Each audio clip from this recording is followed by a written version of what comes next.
Hello, candidates. I am going to dictate you a passage from Progressive Magazine. So please get ready for the dictation. The dictation will start after 15 seconds.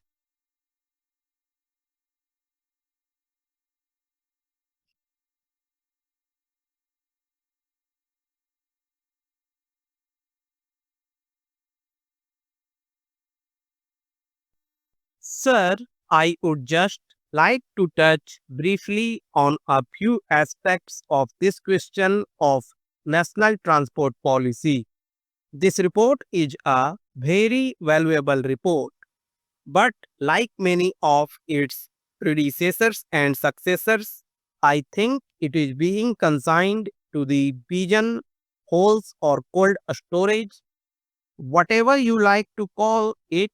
And most of the recommendations that you find in this report have not been implemented by the government, whether it is the central government or the state government or the two of them having joint responsibility in some of these matters.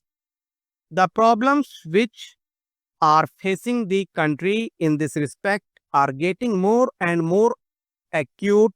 Sir, you will forgive me if I speak with particular reference to some of the problems as they affect my state and my part of the country, not because of any local or partisan outlook, but because I just got very limited time at my disposal.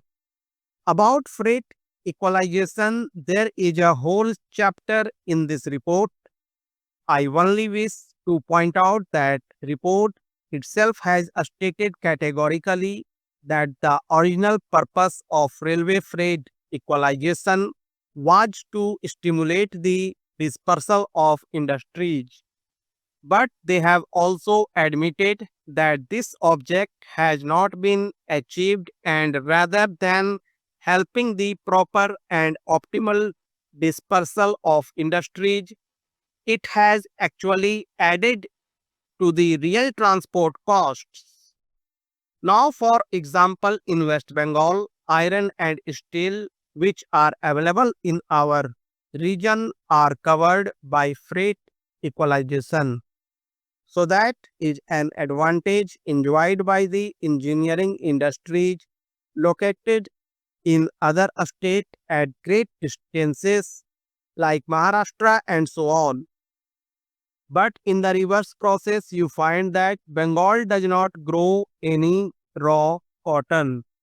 We have got textile industries, and all the raw material that is cotton has to be brought from cotton growing areas. But it is not covered by freight equalization. So our textile industry offers this disadvantage in competition with other older textile centers. Similarly, consumer goods have also not been covered. We have to get all our sugar from outside. We do not grow any sugar cane.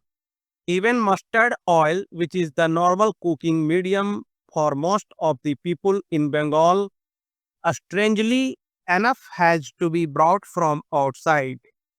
Mustard oil seeds have to be brought from outside, which are grown much more in Uttar Pradesh, Madhya Pradesh, Rajasthan, Haryana, Punjab, and other parts of the country. Coal, I believe, is not actually covered by this freight equalization, but there exists a system of telescopic rates as a result of which the consumers of coal who are situated at a great distance from the coal fields are actually enjoying the advantage of the telescopic rates. It is another form of freight equalization, even if formally it may not be so. I think that it is high time the government should make up its mind as to what to do with this freight equalization, which has been in force for some considerable time. So I strongly plead that this recommendation of the committee should be taken seriously. They had spoken about phasing out 4 or 5 years ago. I think it is high time that this equalization policy was given up. It is working to the advantage of some states, but it is working against the interests of other states. Therefore, it becomes an issue not of harmonious reconciliation of interests, but it becomes an issue of controversy and dispute and adds to interstate tension and disputes. Then I would like to say something about the Kolkata port, with which the Honorable Minister of Shipping and Transport is very much concerned.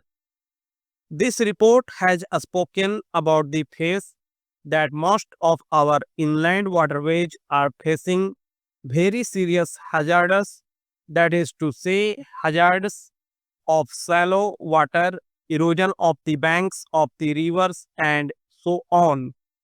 But of all the inland waterways, the one which is never described as an inland waterway because it happens to be one of the major rivers of this country is the Ganga.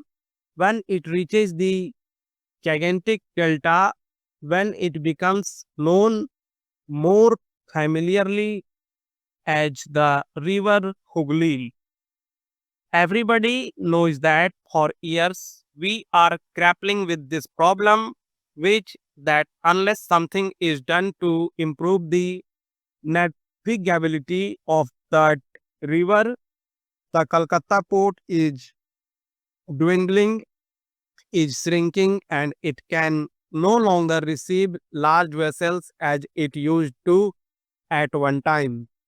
And this is all 740 due to the situation of the river, for which government has spent a considerable amount of money constructing the Farakka barrage in the hope that we would get an extra flow of water from the Ganga diverted through the Farakka barrage, which would flush out the accumulated silt from the Hooghly River and thus permit navigability to be increased. But I regret to say that this is not happening at all. I think the state government has drawn the attention of the center only a couple of weeks ago that despite the agreement, we are not getting the required water.